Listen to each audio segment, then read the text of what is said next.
तुम जैसा था जब मैंने 72 बार समुद्र उला था। अपनी शक्ति का प्रयास करो। जब हनुमान जी को शक्ति आई, जब बूटी लाए और बूटी ला करके भगवान लक्ष्मण भैया के प्राण बचाए और प्राण बचा करके बहुत घमासान युद्ध हुआ।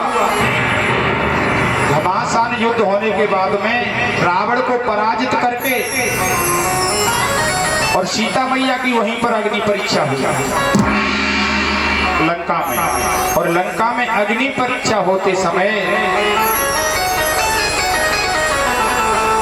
क्योंकि वहां पर लक्ष्मण भैया को कुछ मालूम नहीं था। लक्ष्मण हूँ कछु मरम न जाना और जो कछु चरित्र रचो भगवान।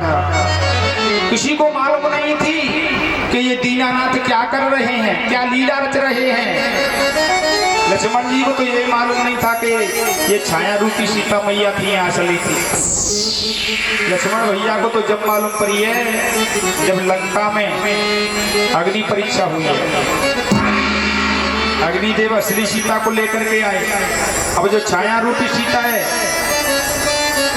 उसने प्रश्न कर दिया, प्रभु मैं कहाँ जाऊं? तो भगवान कहते हैं पुष्कर जिले में जाकर के भोले बाबा की तपस्या करो और तपस्या करके भोले बाबा प्रसन्न है जाए तो पति रूपी में मुझे मांग लेना। छाया रूपी सीता ने ऐसा ही किया। पति जब प्रसन्न हुए भोले बाबा तो ऐसे बोल दिया पति पति पति 5 बार बोल दिया। वो 5 पति की नारी बनी, वो ही छाया रूपी सीता 5 पति की नारी बनी जो आज द्रौपदी है। अब तो भीषण का राज तिलक ही था। संक्षिप्त में रामायण सुना करके सब लीलाओं को करके राक्षसों का विनाश करके रावण को मार के और पुष्प विमान में बैठ करके अयोध्या में प्रवेश करने लगे।